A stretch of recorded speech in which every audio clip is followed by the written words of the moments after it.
I always forget to record these. This for pacing. All right. So I'm going to be talking about week 14 now. Y'all are turning in week 13, which was very short. Right? It's just the art and all that kind of stuff. So I want to talk about the schedule here coming up the next 3 weeks. So here it is. Okay, so today is the second. We're talking about the late Middle Ages part 2. So I'm finishing 14 and you're turning in art. So 14 is not technically due till next week, but we've been talking about it for 2 weeks. But that's right? Nobody's done 14 yet. Okay. All right, then we're going to have 15 would have been our midterm. Right, week 15 would have been our midterm. I'm putting that off till Christmas, so we're going to have part 16, week 16A and 16B, but notice 16 isn't due till when you get back then. So whatever you want to do that, it doesn't matter. Okay. I'm guessing it's kind of long because I split it into 2 weeks. So you have 2 weeks to do it. You can start it this week if you like, okay? And then what I'll do over the break, I'm going to send a midterm exam to you. I'm going to create a Google Classroom, kind of like we did last time. And who did tests with me last time over the internet? Remember when we did the weird stuff, right? So I'll send you an invitation to be part of the classroom. I think I got it. It'll become if you have an email you want me to use that's different than the one I've been using, like maybe if you're your folks or whatever, make sure I know that, because I'll send that invitation. You have to, I think, respond to it. Then I'll send that test out. You'll take it online. The very first question on the test is going to be, what is your name? Because all those tests I got back, I could never figure out who they belong to. So I'm going to have to figure out, I'm going to have to put get a free question there. It's going to be, what is your name? Do we get any points for it? I think I can't, I guess I could make it no points, but yeah, you'll probably get 2 points for answering them. Okay. Automatic too. Yeah. And so then, so we'll be starting the Renaissance. Now, that will be in your curriculum. You'll be going into that second half of the curriculum, okay, to do that. And then notice when we get back, we'll be on the Reformation, and then we get into the really exciting stuff. Here we have England and Henry VIII and all that business. Okay, so it gets, of course, y'all know I love all the history, so it all makes me excited. But okay, so that's our plan for the next 2 weeks together. We will be getting a lecture, okay, every time. So then at that last year, I'll be giving that last lecture, and we go home for Christmas break for 3 weeks. All right, so this week we'll be learning a little bit about the Mongol Empire. So we're looking at China. So remember we had that group of Oriental guys, Attila the Hun. The Huns were coming from the area over here. So we're going to be looking at this area known as Mongolia and how it was expanded by this guy. So this is Genghis Khan. You've probably heard of him. You may think of him really negatively. But he was actually an incredible leader and a military tactician. They do still study his military tactics to this day. He expanded so it was all these different tribes, these tribal, and he was a tribal chief. And the name of the chief in those tribes were called khans. And so he united all the khans together. He used some diplomacy, but mostly he used brute force. He was quite a military guy. And he had a couple of tactics right here. You're going to see his campaigns between 1223 and 1242, up into Russia. In fact, he made Russia a vassal of the Mongolians for a long time. We're talking about Russia here. We'll be learning about Russia pretty soon. And then he went down here into the south as well, pretty far down in here. One of his tactics was called Fabian. Do you remember Fabian from the Roman guys? Remember we had Scipio Africanus and Fabian had these two different ideas of warfare. And Fabian's was don't fight, don't fight. And so what it does is kind of a fake out where they come in here and they disperse into these smaller groups, these very tiny groups, and then that's when the enemy thinks maybe they're leaving, and then they come in with a big group from behind, rush in, and kind of surprise them, really. That's Fabian. Then he had the caracole tactic, where he had the guys almost like a little conveyor belt running their horses. They were the greatest horsemen probably ever known. They were riding their horses. Here I believe it shows them with some sort of saddle, but I don't believe that the stirrup was there yet. I'm not sure. Maybe they invented the stirrup. But they were also really great at bow and arrow, while on a running horse. Okay, they were the most accurate around. This is why some people believe that the American Indians came from this group of people over the Bering Strait Bridge or something like that. We're not sure where the Americans came from, but they also had really similar skills. And then the feigned retreat is similar to Fabian, where they come in and then they disperse one by one, like running away. They run away, and then they turn around and big force behind attack them right there. So all these great tactics served Genghis Khan very well. He became this great unifier and leader, and he put all these other kingdoms under his vassalship, so they had to pay him taxes. He did breach the Great Wall of China, which was built to keep him out, and it did not work. Okay, it was too unwieldy trying to keep that giant wall intact, so he was able to break it down actually. And he was known as the Scourge, so lots of people feared him.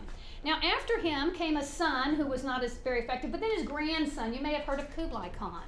Kublai Khan's his grandson, who inherited this vast area. He created what is known as the Yuan dynasty, and that would be a Chinese thing. So he was kind of the Chinese ruler at this time, even though he's a Mongol.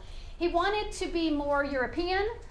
He wanted to be learned. He invited all the great thinkers and writers and that thing to come to his kingdom and share information with him. So he was much more of an enlightened, or where his grandfather had been sort of this brute military guy, Kublai is more of an intellectual guy. He still had an army, mind you, and he still had ambitions about his army, but he was much more civilized, I guess you would say. Apparently when they moved their yurts, this was his golden yurt here. Notice we have 20 oxen having to pull it.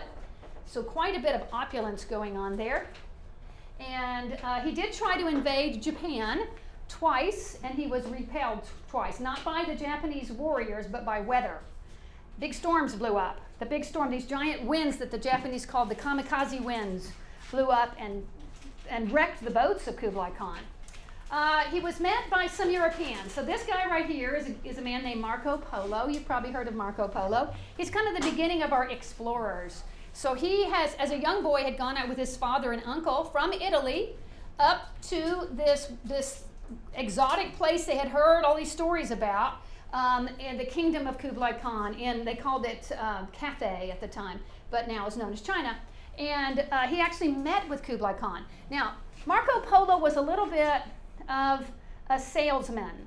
So he wrote these really incredible biography stories about what had happened, and some people believe that maybe he embellished them a little bit.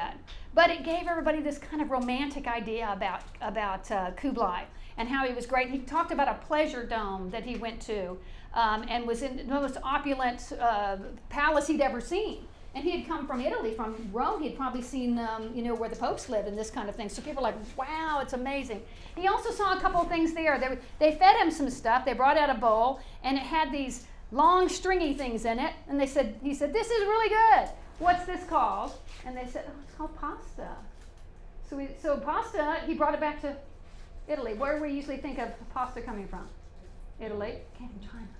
He also said, Kublai said, you ain't seen nothing yet. Wait till this dessert comes out. It's this lovely, cold, creamy dessert. Ice cream. So they probably invented ice cream. And then they had this bread that had melted cheese on the top of it. Pizza. That all came from China. Marco Polo brought it back. So supposedly all those great Italian dishes actually were Chinese. And at least Marco Polo claimed that he was responsible for all that. Keep in mind that they wouldn't have had tomato sauce on their pasta yet or on their pizzas, because tomatoes weren't discovered until 1492, right? America. Those are a New World fruit. So they didn't have tomatoes. So Marco Polo, I don't know if he has anything to do with the game. Marco Polo, I don't know why that game got called that. I also have that app on my phone, the Marco Polo app on my phone. Talk to my grandkids that way, yeah. All right, back in England. King John died. We ended 2 weeks ago when we were talking about King John. Remember how he had tried to run away with all the jewels, and he lost them all, and he was just a mess, right? Well, his son took over after him, but he's young. He's only a boy. And he's called Henry III. And he had to have some grown-ups act as regent, ruling for him, because he's too young to rule on his own. And the most famous is a man called William the Marshal. And he is a good guy. So he's a good guy. He was a good person to have as a regent. In fact, he was known, he was famous. He was like a rock star. He was known as the best knight that ever lived. Here he is, the marshal right here, with the young king, helping him to make decisions over things that need to be done for the kingdom. So now the barons were not happy. Remember, John ran away because the barons were in revolt. Because John had signed the Magna Carta, then changed his mind and said, oh, never mind, I don't like the Magna Carta. And so they had revolted again. John ran away. He ended up dying up there in the north. And so now his son still has those same problems. And so William the Marshal is trying to put those problems to rest. But one of the reasons he was so famous, he had been on the crusade with Richard, so the Third Crusade, and he had gained fame there. But when he got back, he was like the #1 jouster. So he won all the tournaments. He would go around to different places and win tournaments. People would say, oh, William the Marshal's coming.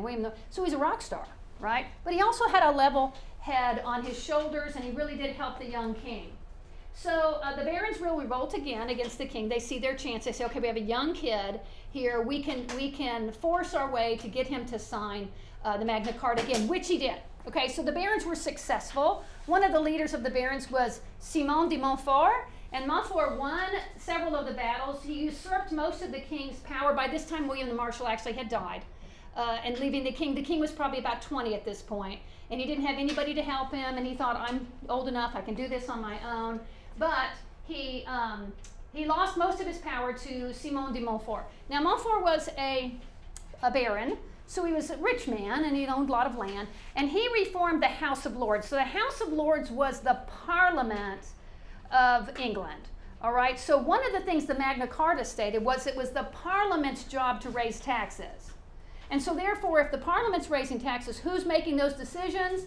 The barons. And the barons are deciding who pays taxes. Who has the money? The barons.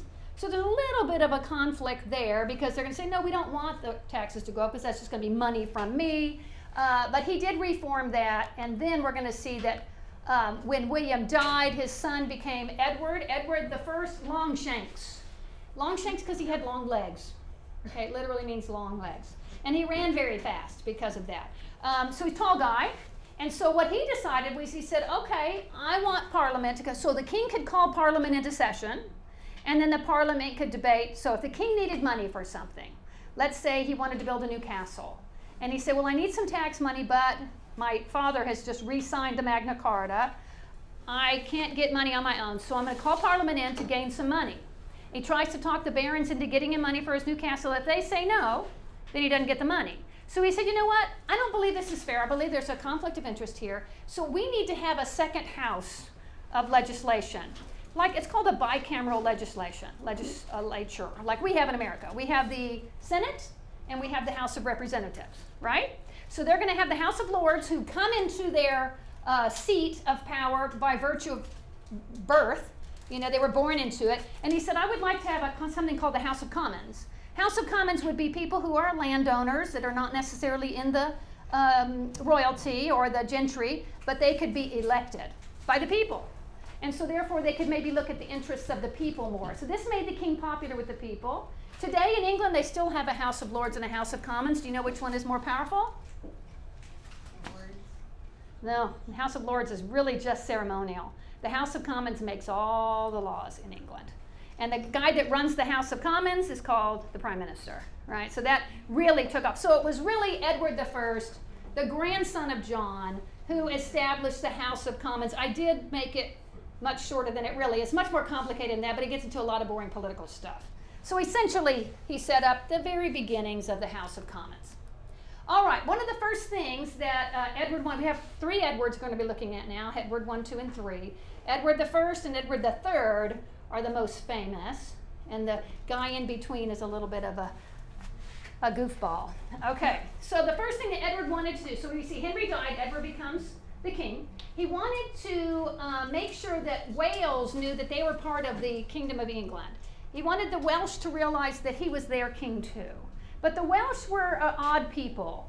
They spoke their own language. It's called Gaelic. No, is that right? That's Ireland, right? No, Ireland speak Irish. So it's called Gaelic. And if you hear people talk, I can't understand a word they're saying. There's no English part of it. It's very strange. And so he's going to come over. It's very rocky over here, very hilly. So that was an advantage for them. And but the king came in with his army. He came in and kind of overran them pretty easily. There were some defections. We have a brother of Llewellyn, Griffith. Griffith kind of defected over to the king over here. And then we end up with a marriage and this kind of thing like this. So Edward comes in to Wales, and he conquers them. You see all these cool castles. We're going to look at a couple of them here in just a second. And they said, okay, we understand you've won this and everything, but you need to understand us. We need to have someone representing Wales who is Welsh, someone who would understand our way of life. And the king says, okay, I've got a deal for you. The Prince of Wales is going to be someone who doesn't speak a word of English. Hooray! And someone who's never stepped foot in England. Hooray, you're a great king. And he said, let me present to you my brand new baby son. He was just born here in Wales. He doesn't speak a word of English. He's never been in England. They were like, his name is the Prince of Wales. Now, turns out he is the crown prince, meaning he will be king of England next. Do you know what the crown prince of England is called today? The Prince of Wales. And this is the reason why. So Charles, Prince Charles of England is the Prince of Wales. When his mother finally dies, I don't know, she's very old, he will probably, presumably, become king. He will be crowned and he will become King Charles the Third? Maybe Charles the Third, I think. Okay, so that was kind of a trick he played on. They were like, you know. So he takes over the castles and builds upon them. So this is one of his castles, the Conwy. You saw it on the map right there. He improved it. So you can go to a castle. Some of the most beautiful castles in England are the ones in Wales. So the Conwy here is the Carnarvon on the coast. Very nice, very Norman looking with those turrets with the crenellated tops. All right, and now he's going to go deal with Scotland. Okay, so Scotland to the north. And I just wanted to put this picture of Scotland. It's on my bucket list of things I'd like to see. It's called the Giant's Causeway, and it's a bunch of basalt rock that naturally formed that way. So the scientist in me really wants to go. You can, walk along there, crawl along there. There's some ruins there as well, and I believe this is one of Edward's ruined castles, right there. All right, now supposedly in this little church, I'm sure not at that time, it's probably been rebuilt since then, was the tradition of all the kings of Scotland. They were all crowned in this little church, sitting on this special stone. It's called the Stone of Scone. All right, so the Stone of Scone. They would sit on it. They would take I think I have a picture here. They're sitting it on there, getting crowned by whoever's the head of the church up in Scotland right there. And all of the kings of Scotland, Malcolm, I think at the time that Edward's going to come up, was Malcolm the something or rather, 5, 6, whatever his name is going to become, was the king at the time. Okay. Now, we have this guy who's just a landowner. His name is William Wallace. Have you heard of William Wallace? Anybody seen Braveheart? The movie Braveheart? It's very, very, very violent. Yeah, freedom, that guy, he's got his face painted blue. They're wearing the kilts, the whole deal here. Well, so the king comes and brings his emissaries up to Scotland and says, I need y'all all understand that I am the king of y'all. And they were like, Wallace was like, not me. You're not the king of me. And so he decided to fight against it. And he actually had some battles against the mighty king of England. So we have Edward I bringing his troops all the way up there for battle. And at the Battle of Stirling Bridge in 1297, William Wallace defeated the king of England. Literally there was a bridge there. You can see it in the picture. And when you're fighting and there's a bridge, we call that a little bottleneck in the situation because you got to get across the water right there. It tends to be an advantage for one or the other of the parties. And in this case, it was an advantage for Wallace. He had planned it well. He knew the area much better than the English troops knew it. And he was able to pretty much rout them at the Battle of Stirling Bridge. So that's 1297. I don't have the date of Falkirk on there. Because the king regrouped, came back with his army stronger. They had got some spies sent out to figure out some of the things about Wallace and how he worked and this kind of thing. And they came back at Falkirk. There have been a couple years have gone by. I wish I had the year up there. I don't. But he was defeated. So Wallace was defeated. He was taken prisoner and taken back to London. They also took with them the Stone of Scone. They said, you can't crown any kings on the stone because I am the king. The king of England is your king. So they took that stone, took it back to England, and put it in the throne of Edward the Confessor. Remember that famous throne? And there's that little drawer there, and it sits there. Now, the stone has a really awesome history. We're going to see in the 1950s, so in the 20th century, some Scots people, I say Scotsmen, but some Scots, some people from Scotland, actually stole the stone from England, from London. They went and stole it. And they got caught, and actually they left a stone on the side of the road because they were fixing to get caught. Something, we'll get to it in the history, but it's very cool. They brought the stone, they did crack it, and the stone got brought back to London in my lifetime. So within the last 20 years, maybe 25 years, the Prime Minister of England made a deal with Scotland, and the Stone of Scone was taken back to Scotland. So today the Stone of Scone is in Scotland, but when the king is going to be coronated, guess what has to come to London? The Stone of Scone. All right, so they'll bring it back for the ceremony. So when when Prince Charles becomes king, he'll be sitting on that throne on that stone. Okay. Wallace was taken to trial in London. He was found guilty of espionage against the king, whatever you want to call it. He was rebelling against the king, and he was executed in a very, very horrible way. He was drawn and quartered. So that means he was literally cut into pieces while he was alive. So cut into 4 pieces, and his head put on a pike. The 4 pieces of his body were sent to various locations, north, south, east, and west of Scotland, to say, if you rebel against King Edward I, this is what you will look like. All right, so that was the end of Wallace. I will say the movie Braveheart is very, very good. It is incredibly violent and shows kind of cruelty on both sides, really, but mostly on Edward's side.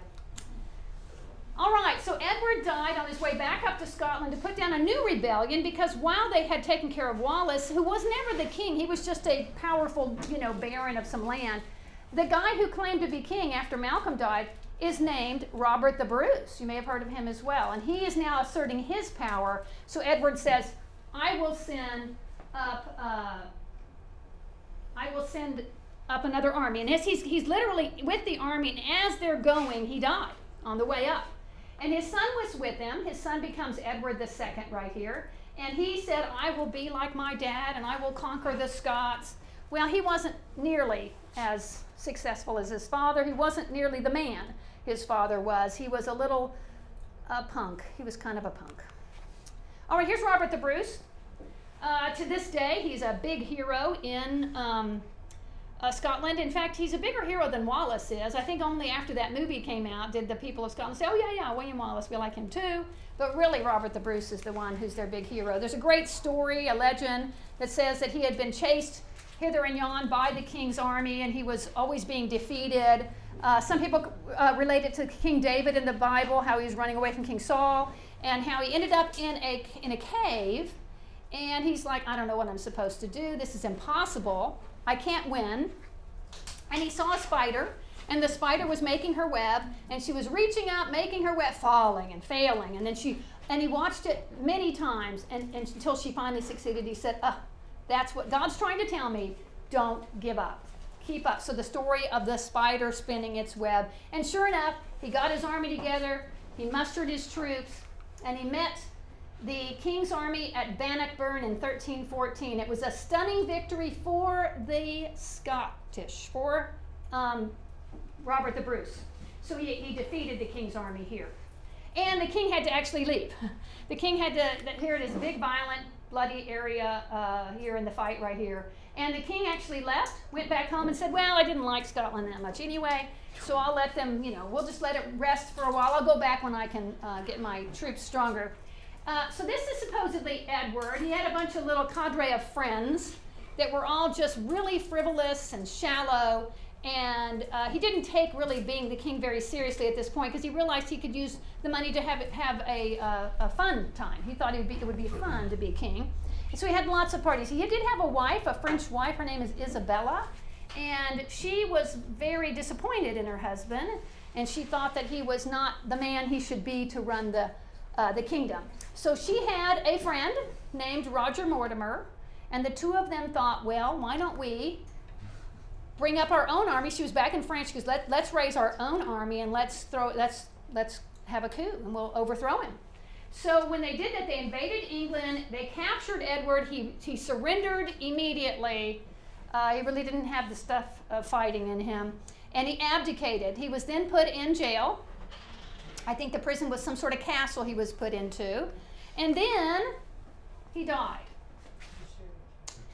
Yeah, kind of mysteriously, but the weird part was there really wasn't, the way it's written, there was not a mark on his body. All right, so we're not sure what happened, but it was very suspicious because he was not very old. He was a pretty young guy and a reasonably healthy guy. And so his son, he did have a son with Isabella, he was young, named Edward, but as he grew, Edward was really suspicious and he blamed his mom for the death of his father. Not so much that she did it, but that her friend Mortimer did it. And so he was pretty sure that Mortimer was responsible for it. He did forgive his mother. He did not forgive Mortimer. He had him arrested and executed for the death of his father. All right, so we're not exactly sure what happened there, but I think he was probably right. And Edward now will become one of the greatest kings in the history of England. All right, he's going to be responsible for an important time in English history. All right. The church at this time was suffering. There was corruption going on. There was political strife. There was problems with the Holy Roman Emperor versus the Pope versus the kings in the various locations, King of France, King of England. There were even some various kings and princes in Spain, in small areas of Spain. There were questions about doctrine. The doctrine of transubstantiation. Does anybody know what the doctrine of transubstantiation is? Catholic? Anybody Catholic in the room? Yeah. Okay, what is transubstantiation? I thought I knew, but I'm not sure. Okay. Is it All right, here's what it is. something to do with God, like communicating with us, or is it something else? It has to do with when you take the bread. Oh, Yeah? yeah. So when you take the bread for the Lord, we call it Lord's Supper, but it's yeah. called the Eucharist in the Catholic faith. That when you take the bread, it literally becomes the body of Christ. Literally the flesh of Christ in your body. Okay? And then the cup of wine literally becomes blood. Okay? Now, people were questioning this, and one of the guys who questioned was a guy named Peter Waldo, so the dogma of transubstantiation. As far as I know, the Catholic faith still holds to this today. I'm not Catholic, so I don't know. I'm the scientist that I am, I'm like, well, can we cut open their stomach and see after, we can see if there's flesh. Anyway, but Peter Waldo, here was Peter Waldo's problem. He was reading the Bible very closely, and he didn't think that it said that. When Jesus said, take this is my body, right? He did that at the Last Supper, right? The Catholics were taking it very, very literally. So here's a Catholic, Peter Waldo, who is questioning that right here. So he said, I don't see it in the Word of God. Can you teach me? He was very humble, actually. He said, can you teach me where it is? The other one was, what did I say? Transubstantiation and... Oh, I don't have it. Oh, purgatory. Purgatory. The idea of purgatory would be the place that you go between when you die and you go to heaven. There's a little area where you can work out some of the sins in your life. All right. And Peter Waldo said, I don't see it. I don't see it in the Bible. Show me. But the Pope was like, I'm not going to show you. And so he just basically excommunicated. And the Pope said, no, you're wrong. I'm right. You're excommunicated. And so they actually, his followers who agreed with him are called Waldensians. They retreated to the wilderness to pursue religious goals. They became kind of like monks. Many were executed in the years coming because they would come and sort of preach to other people about these things, and the Catholic Church did not like that. So we see a little tiny crack in that Catholic kind of unity, and we're going to see that's going to move us toward what we talk about when we get back together in January, which is the Reformation, right? We're going to have a big crack caused by a guy called Martin Luther. All right, King Philip. Philip is the king who was on the Third Crusade. He had come back early, and when he got back, you remember those Templar Knights? They were the ones that were guarding the temple. Remember how they had become bankers because they had taken the money, and then the pilgrims would get there and they would cash in their check. Remember that story? Okay, well, they had become, when they were lending money, they charged a little bit of interest on it. And when people paid back, they had to pay the money they owed plus a little bit of interest, which is normal. We do that today when you borrow money. So they had become actual bankers, where they were not just holding money for someone, they were lending money to people. The money they were holding, they lent out. And they sort of become very, very wealthy. And so the king actually owed them money because he had to pay for those battles down in the Holy Land and this kind of thing. And he did not want to pay them back. It was that simple. He didn't want to pay the debt that he owed to the Templars.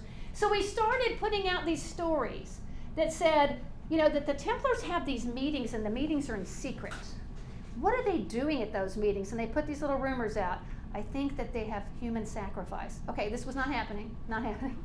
But they put that rumor out there that it was, and people started to say, ooh. So people started looking at the Templars with a little bit of suspicion and even horror, thinking they're these horrible people. And they're using this money to, do horrible things. Slave trade, you name it, they started saying these bad things about them. Jacques de Molay was the last of the grand wizards or grand dragons, whatever they're called, the head of the Templars. And here he is. And he spoke out against the king. And so the king said, I now determine that all of you are in sin. You're in sin, and I'm going to excommunicate. He couldn't do that. Only Pope could do that. But he did, and he actually sentenced them to death. And he sentenced them to death on Friday the 13th.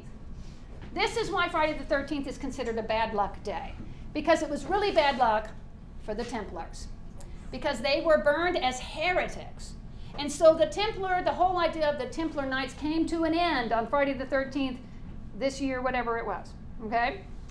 Because of the King of France, and he just didn't want to pay his debts. Now here he is. He's also going to have a fight with the Pope, because the Pope says, hey, you can't do that. And Philip says, I did. So what you going to do about it, Pope? His name is Boniface III, son of, if you pronounce it in his town, Boniface in the Italian. And of course he was Italian right there. And so the Pope said, I'm going to excommunicate you, Philip. And Philip said, I'm going to excommunicate you, Pope. So we had a new schism. So we had the Great Schism, and now we have this new schism. What's going to take place here is that Philip is going to establish right here in a little town called Avignon, France. It wasn't actually France at the time. It was actually kind of a individual, independent kingdom at the time. And he said, you know what? Rome is all the way over here. We're all the way over here. We think the Pope should be living closer in the middle. And so he goes, look here. Avignon's right here in the middle. And we're going to name a new Pope. So Pope Boniface died. Mysteriously. And so Philip said, okay, I got a new Pope. Now, the Romans put a new Pope in, okay? That one didn't last very long, but at one point we're going to end up with 3 different popes in 3 different places, okay? But right now the Pope is going to move to Avignon, France. It's going to be called the Babylonian Captivity of the Church, kind of referring back to when Daniel was taken captive to Babylon, right here. And the city of Avignon in southern France, we had 1, 2, 3, 4, 5, 6, 7 Avignon popes. And they built a beautiful palace called the Palace of the Popes, or Palais du Pape. And here it is, all right? And the city is charming. I've been to Avignon. I love Avignon. Here's the bridge. It's called Le Pont d'Avignon. The children sing a little song, Sur la Pont d'Avignon, on y danse, on y danse. And it's talking about on the bridge of Avignon, and everyone dances. Now notice the bridge doesn't go all the way across the Rhone River. That's because the Rhone River is a very violent river. The Romans built it 3 or 4 times. It got washed away every time. And at the end here, they said, never mind. But the people would go use it because it couldn't be used for travel. They used it for parties. Guess what they were doing? Dancing sur le Pont d'Avignon. This is me. I'm just showing off. That's me sur le Pont d'Avignon. Okay? I'm not dancing because there were other people there. So, but that's the very end of the bridge right there. All right. So now Edward III, he became our most famous Edward. Here's his son. His son is called the Black Prince. I wonder if I have his full name somewhere. Edward, yeah, so his name Edward too. But known as the Black Prince because of his armor. Look at his armor. What color it is? It's black. He's the Prince of Wales. He's the one that was shown, right? Is that him? No, this would have been the grandson of him. He became the epitome of medieval knightly character. He was brave, he was strong, he won all of his battles, and this kind of thing. Okay, now there was trouble in France. Philip III, we were looking at Philip IV. We're going to see how he had Louis and Philip, I believe, died early. I think they became king, but we're going to see Charles IV. But look over here. We have Philip VI, who is going to come from a new house. So this is called the House of Plantagenet. And over here we have the House of Valois, which will be one of Philip III's other children. I think that's a daughter, who's going to have Philip VI versus Edward III. So Edward III said, I have a claim, when Philip died, I have a claim to the French throne. The French throne is mine. Furthermore, I had all that land there that my idiot great-great-grandfather John lost, but it's mine. Okay? So, and now I should be the king of France. So there's going to be a war that begins here, and this war is going to be really long. How long is this war going to be? 100 years. So we're looking at the 100 Years' War. Notice it goes from 1337 to 1453, which is 116 years. I wrote it down so I didn't have to do the math in my head. 116 years. Now, it wasn't constant warfare for 160 years. It was war, rest, peace, war, rest, war, this kind of thing, kind of punctuated with battles. So we're going to be looking at the main battles of the 100 Years' War today. All right? The main characters are going to be Edward III and his really dashing, wonderful son, the Black Prince, Edward, who is going to be out there fighting these battles. So the first battle of consequence is Crécy. So Crécy was fought in 1346.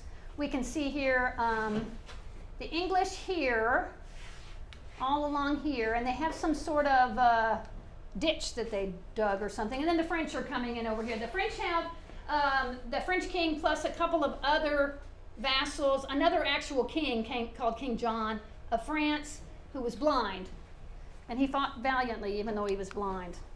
All right, so here they are walking up to one another. And the English, I think we're looking at the English here because they had a weapon called the longbow. The weapon that the French were using is a crossbow. Now, those of you out there who know how to use bow and arrow, okay, something about, especially in these old ones here, probably not the new ones that we use today, but something about the what's the string called? What's that called? It's called a string? Yeah. It's called a string? Okay. Well, back in this day, it was made of, I think, cat gut. You know, we call it cat gut of animal, so guts. And it was very springy, right? But if it got wet, it stretched out. All right, so when you had a longbow and it started to rain, you can unhook your longbow and your string. You sure it's called a string? It will be okay. You can actually put your string away and keep it dry. But if you have a crossbow, it's all there together. You don't take it apart. The crossbow gets all stretched out.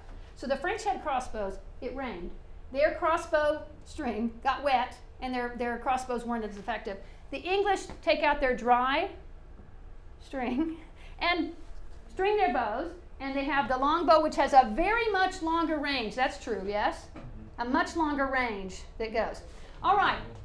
So Edward, the Black Prince, was put in charge of the main part of the army. Now, Edward is only about 17 or 18 years old. He's young.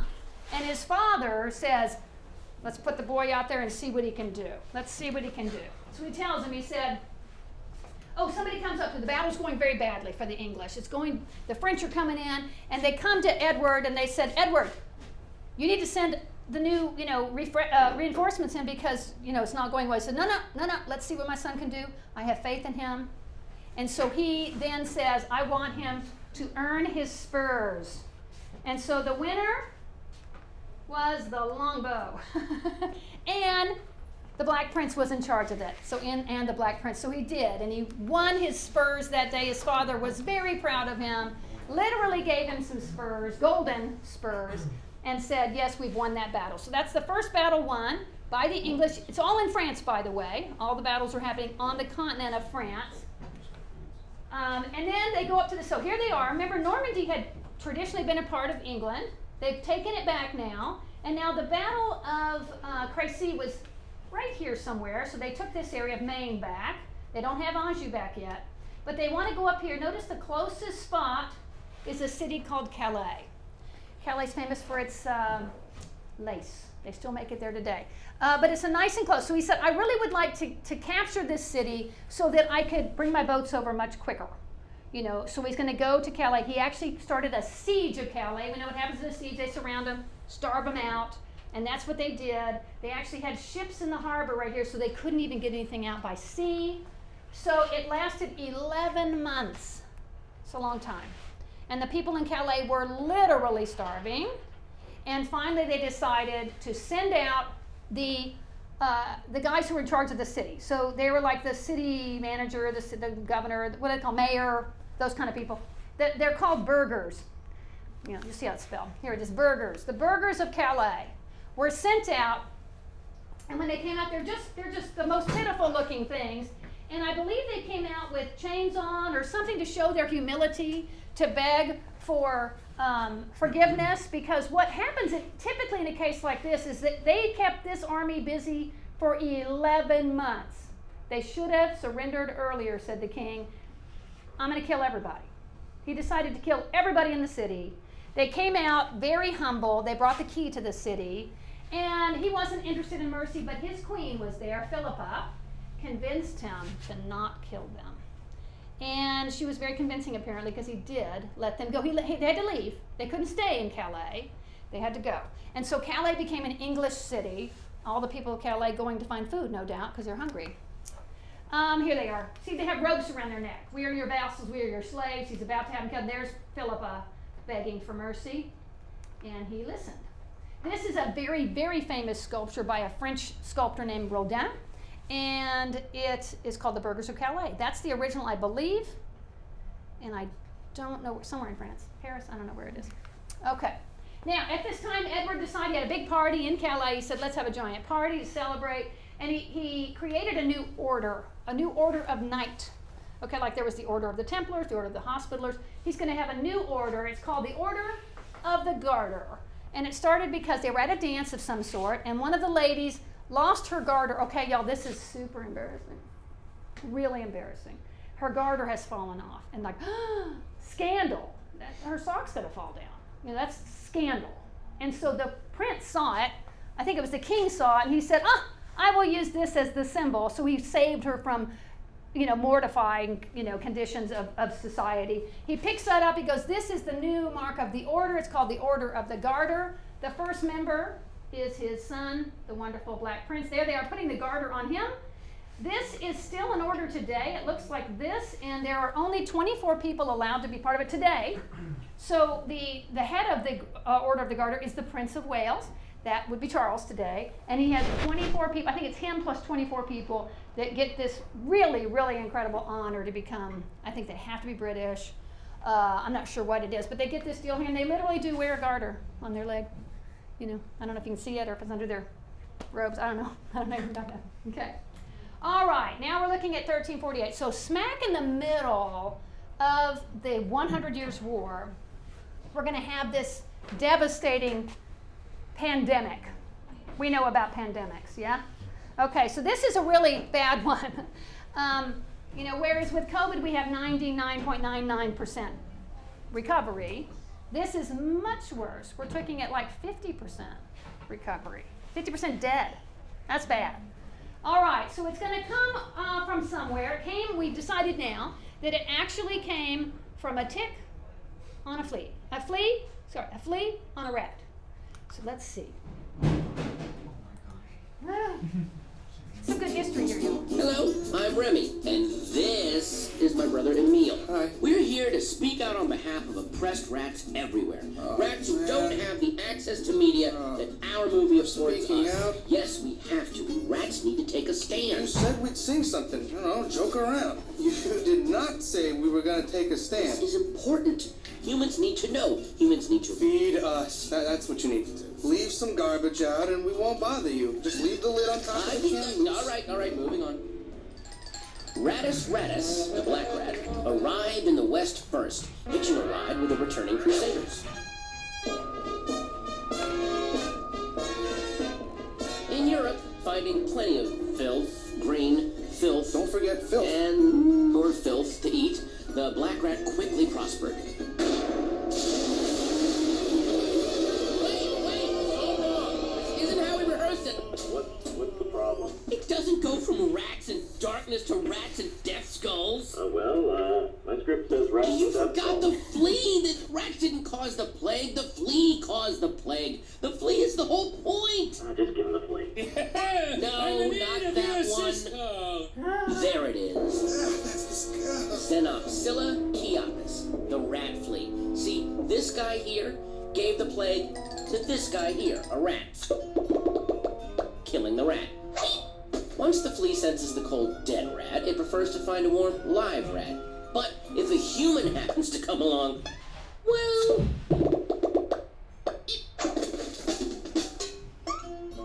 From 1347 to 1352, the plague, or Black Death, killed a third of the population of 14th century Europe. And just as many, if not more, rats. So what stopped the plague? No one really knows. Maybe soap, closed sewers, a change in temperature. Or some believe this guy, Rattus norvegicus. Okay, so the idea was that a new rat came along that was immune from the disease. I will tell you that the Black Plague is caused by a bacterium. It's still with us, in fact. It's okay. Nita? Lily has my purse. Oh. Do you have my purse? It's in the car. I'm sorry. No problem. And so, it's called the bubonic plague because it causes these things called buboes. All right, so we have lymph nodes, yeah? These lymph nodes here, we have them in the groin. And those are responsible for trying to catch any kind of bacterial infection that comes into your body and to deal with it.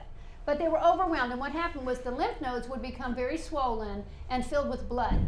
And the blood would look like a bruise, so it looks black. All right, so there's these giant black bilbos developing in the areas of concentrated lymph nodes. And then we see here we have 50% of the people die when they catch that version of the bubonic plague. But the same bacterium called Yersinia pestis, which is still with us today, you can find it in cats. But the difference is it's a bacterium. What do we have to fight bacteria? Antibiotics. What do we have to fight viruses? Your immune system. That's it. You're stuck with your immune system, but I bet y'all all have really great immune systems. Take your vitamin D. All right. It can also develop into the pneumonic plague, which it actually travels to the lungs. Look, it's 90% death here. But if you get to septicemic plague, you're done. You're done for. But if you get this one, you have 50% chance of living, okay? But you also have 50% chance of dying. All right, so back to the war, fighting this war against this epidemic. This really said washing your hands, really, on this one, washing your hands would be really good. Getting rid of the rats. I don't think they knew it then, that that's what it was coming from. Okay, our next big battle in the war is called Poitiers in 1356. Another decisive victory for the Black Prince. He accepted that this is the French King John was actually the king at the time. He's blind. He's the blind one. And he was taken to England and held for ransom. He actually lived the rest of his life in England in pretty nice conditions. They took care of him. The war was resolved for the time with the Treaty of Bretigny. So we have once again the Black Prince. I don't know why here's the Black Prince wearing his black armor. And that's John. He's supposed to be blind. Yeah. All right, then we have about a 9-year peace. So everybody thinks it's going to be okay, that the war is over, but a new king of France takes over. His name is Charles V. He decides that he's going to declare war and renew the battle. All right, but things are not the same. The Black Prince had died. Now, his father's still alive, but the prince is dead. Black Prince, Black Death. We don't think it was the Black Death that took him, but it was in that same general time. He did die young. I don't think it was mysterious that he had an illness, but I don't think it was a Black Plague, but it could have been. Then his father, who was brokenhearted, also died. So the Prince of Wales, his son, was dead. So who would become king? So let's see. Here's Edward III. Here is the Black Prince right here. He's got Lionel. He's got John, he's got Edmund, but the guy that should take over is actually the son of the oldest son. So this is going to be Richard II, but Richard II was a young boy. So he needed a regent to help him. So sweet Uncle John is going to help him out.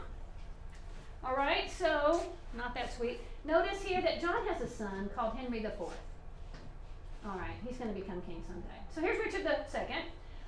He was not able to spend very much time taking care of problems down with the King of France because he had another rebellion from not the nobles this time, but from the peasants. So in England, there's a rebellion. Richard is fighting them. He also had to go fight over in Ireland for a little bit. And his uncle, John of Gaunt, was taking care of it. He was sort of taking care of business back in London. He kind of liked that, kind of was acting like a king at the time. And he married someone named Blanche of Lancaster. I want you to remember the name Lancaster, okay? He becomes the Duke of Lancaster. He has a son named Henry, and they call Henry Bolingbroke. That's just his nickname, Bolingbroke. The two of them decided to lead a revolt against Richard, who was gone, and they said, well, he's not here. Let's go ahead and take over. Let's just usurp the throne and take it to ourselves.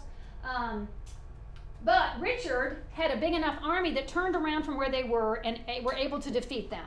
So he defeats his uncle and his cousin, and they are now exiled off of England. So they have to leave, but they come back. So here's Bolingbroke, that's the cousin, returned to England to claim his property. Richard is now gone. Now he's in Ireland. So Henry decided to go ahead and take it. He just declared himself Henry IV. If you say it long enough, it's true, right? He said, I am the king. And now Richard has to turn around again, now this time from Ireland, to come back and defend his throne. And instead he was arrested and he was put in jail where he died of starvation. They didn't. It could have been mysteriously. It back could have then. been, yeah, that's true. But they didn't feed him. At first he was like on a hunger strike or whatever, and they said fine, and they didn't bring him any food, and he died. All right, so now Henry is the fourth, called the House of Lancaster because of his mother. Okay, so keep that in mind. The House of Lancaster right here is King Henry IV, and he is going to help. There he is with his crown. He's going to help renew the fight in France. Okay, here are our Avignon popes. During that plague, the plague was going on. People, when there's a plague happening, a lot of people will reach out to God, right? They'll reach out and look for faith.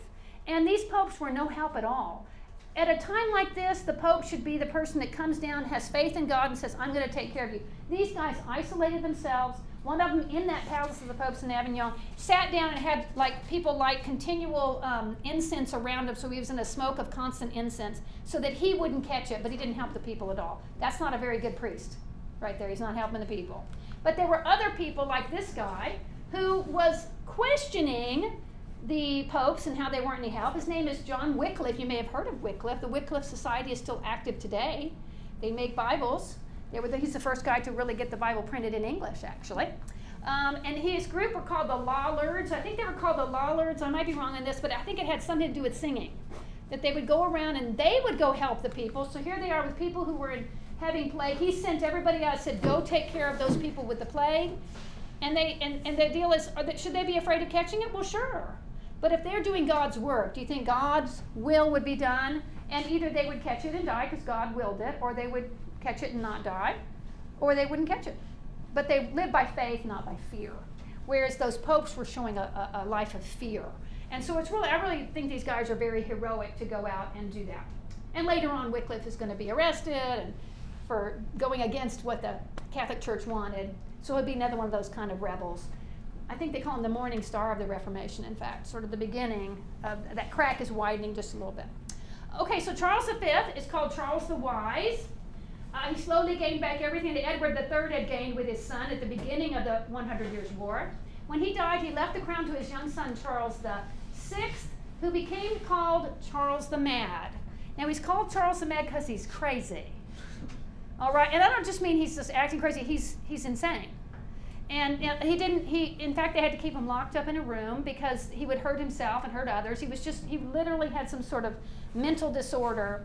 And one of the ways that he could be kept calm is if somebody would spend time with him and maybe play a game or something. So they invented a new game for him. And it was called cards.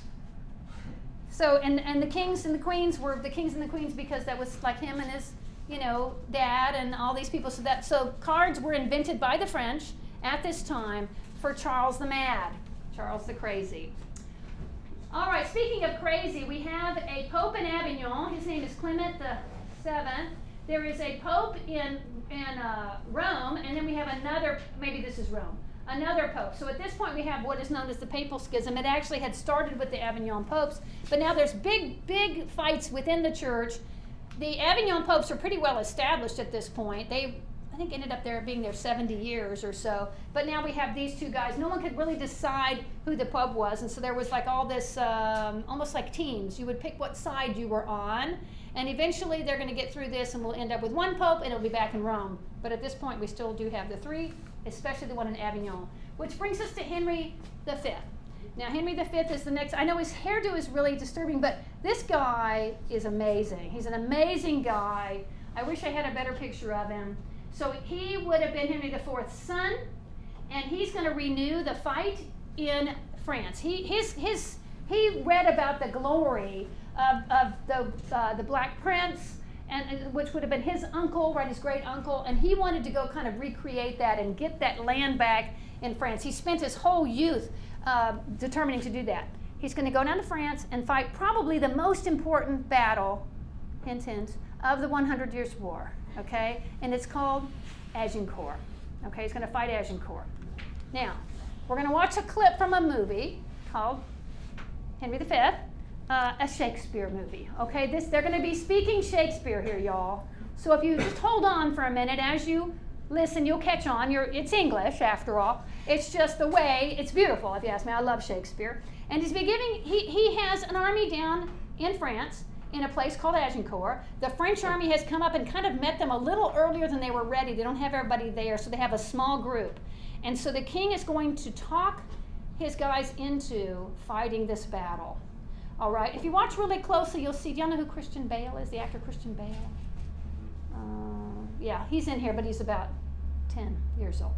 All right, the guy playing Henry V is Kenneth Branagh, who is probably the best Shakespearean actor alive right now. Much younger here. It goes on for a little bit, but just... Of fighting men, they have full 300,000. That's 5 to 1. Besides, they are all fresh. It is a fearful odds. Oh, that we now had here. But 10,000 of those men in England that do no work today. Here he is. What's he that wishes so? My cousin Westmoreland?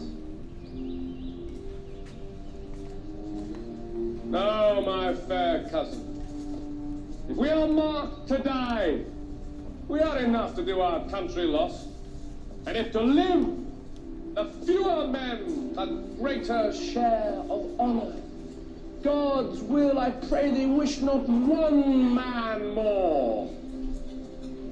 Rather, proclaim it, Westmoreland, through my host, that he which hath no stomach to this fight, let him depart.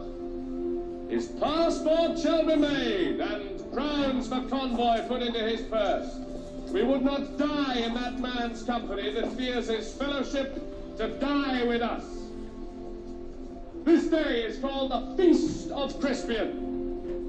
He that outlives this day and comes safe home will stand a tiptoe when this day is named, and rouse him at the name of Crispian.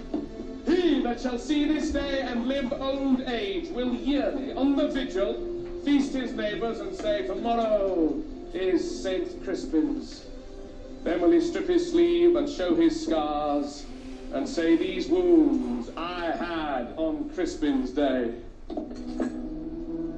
Old men forget, yet all shall be forgot, but he'll remember with advantages what feats he did that day.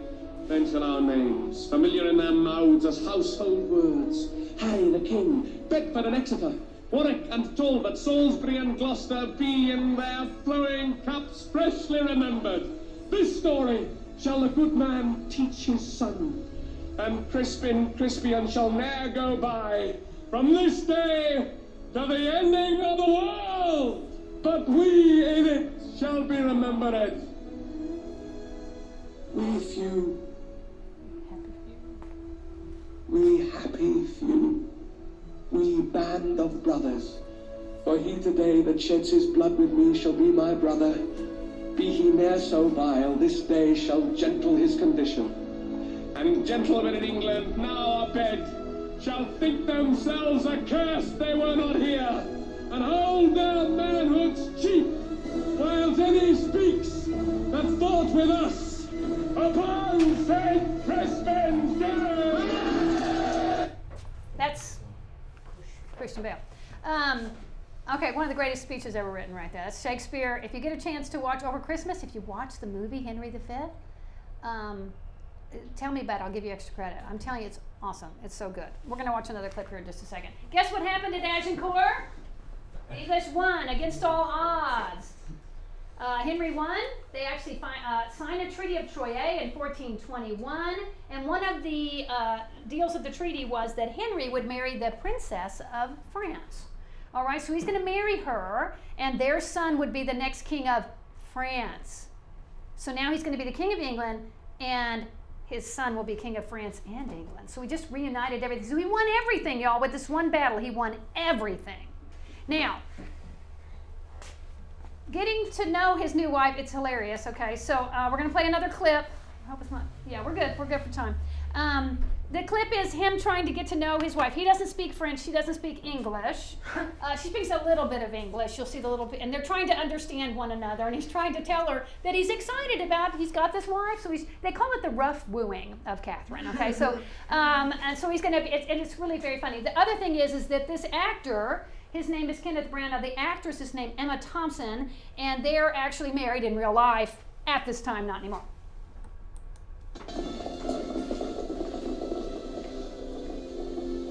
Fair, Catherine, and most fair. Will you vouchsafe to teach a soldier terms such as will enter at a lady's ear and plead his love suit to her gentle heart? Your Majesty shall mock at me. I cannot speak your England. Oh.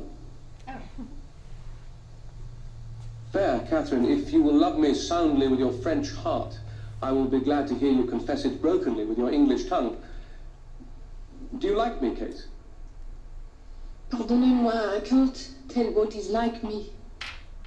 An angel is like you, Kate, and you're like an angel. Que dit-il que je suis semblable à les anges? Oui, vraiment, sur votre grâce, ainsi dit-il. Mon Dieu, les langues des hommes sont pleines de tromperies. What says she, fair one? That the tongues of men are full of deceits? Oui, that the tongues of the men is be full of deceits. That is the process. Your faith, my wooing is fit for thy understanding. I know no ways to mince it in love, but directly to say I love you. Then if you urge me farther than to say do you in faith, I wear out my suit. Give me your answer, if faith do, and so clap hands in a bargain. How say you, lady? Sir, votre honneur, me understand well. Mary, if you would put me to verses or to dance for your sake, Kate, why you undid me. If I could win a lady at leapfrog or by vaulting into my saddle with my armour on my back, I should quickly leap into a wife. I could lay on like a butcher and sit like a jackanapes, never off. But before God, Kate, I cannot look greenly, or gasp out my eloquence, nor I have no cunning in protestation. If thou canst love a fellow of this temper, Kate, that never looks in his glass for love of anything he sees there, let thine eye be thy cook. I speak to thee plain soldier, if thou canst love me for this, take me. If not, to say to thee that I shall die, 'tis true, but for thy love, by the Lord, no. Yet I love thee too. If thou would have such a one, take me. And take me, take a soldier. Take a soldier. Take a king. And what sayest thou then to my love? Speak, my fair. And fairly too, I pray thee. Is it possible that I should love the enemy of France? No, Kate. It is not possible that you should love the enemy of France, Kate. But in loving me, you should love the friend of France. For I love France so well that I will not part with a village of it. I will have it all mine. And Kate, when France is mine and I am yours, then yours is France and you are mine. I cannot tell what is that. No, Kate. I will tell thee in French, which I am sure will hang about my tongue like a new married wife about her husband's neck, hardly to be shook off.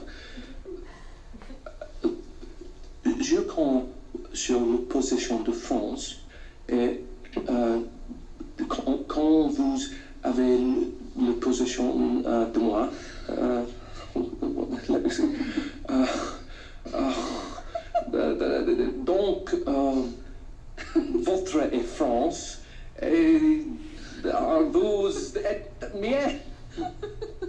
It is as easy for me, Kate, to conquer the kingdom as to speak so much more French. I will never move thee in French unless it be to laugh at me.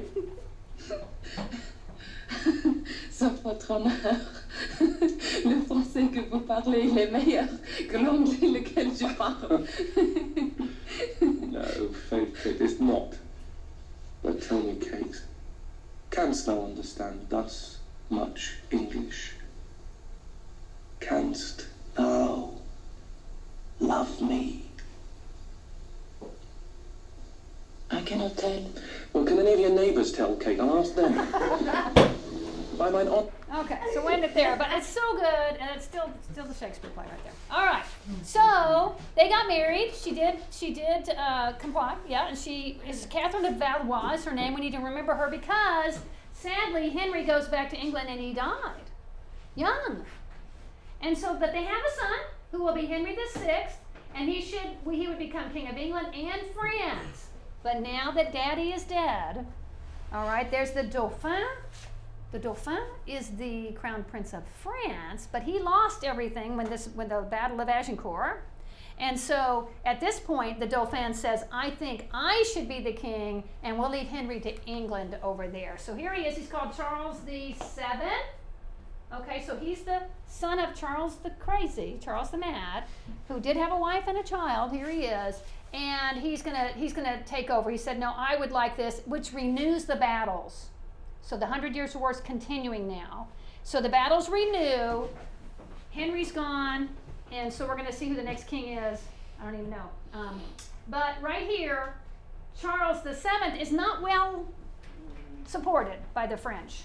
Some of the French were happy that this new kid, this new Henry VI, would be their new king, and so they decided that they would take his side.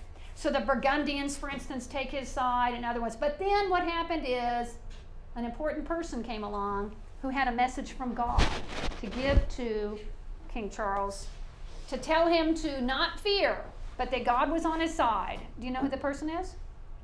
Little French maiden. Joan of Arc, Jeanne d'Arc. There she is, coming to him and saying to him, she had to find him because he was in hiding actually. She found him and she said, the God has told me that you are going to lead a great army and that I'm going to help you with it. I'm going to actually be part of that army to conquer the English armies and take back France. Here she is. She had a vision of one of the saints coming to speak to her and telling her that. Now, she could not read or write, but so she was illiterate, but she did have a very, very deep faith. Now, sometimes these type of people that have these visions stuff, it confuses me a little. I don't have that gift of visions. I don't get visions. I believe they exist, but I don't know. She was young right here, so I don't know what's going on, but she gets a vision. Here she is. The vision included her becoming a soldier. All right, so she had armor made for herself. She's very poor, so other people had to kind of sponsor her here. She goes and finds the Dauphin and actually does lead. Here she is in the head of the army, and I can't remember the siege of Orleans. Okay, the siege of Orleans. So sometimes they call her Joan of Orleans. Joan of Arc, though, she's called the Maid of Orleans. Orleans, by the way, is the American city called New Orleans, right? It's named after this city in France called Orleans. They were victorious there that day against the English, and here the king actually did get crowned. So she was part of that deal. Now the Burgundians, once again, were not happy about this, and they actually captured Joan and sold her to the British. The British thought that was the reason why the French were winning, that there was some sort of witchcraft or something going on. And so I believe the Burgundians sold her to the British, and the British had her tried. I could be wrong. It might have been the Burgundians who had her tried as a heretic, and she was actually burned at the stake. So you'll be reading about her when you get to that in your homework, and it's a very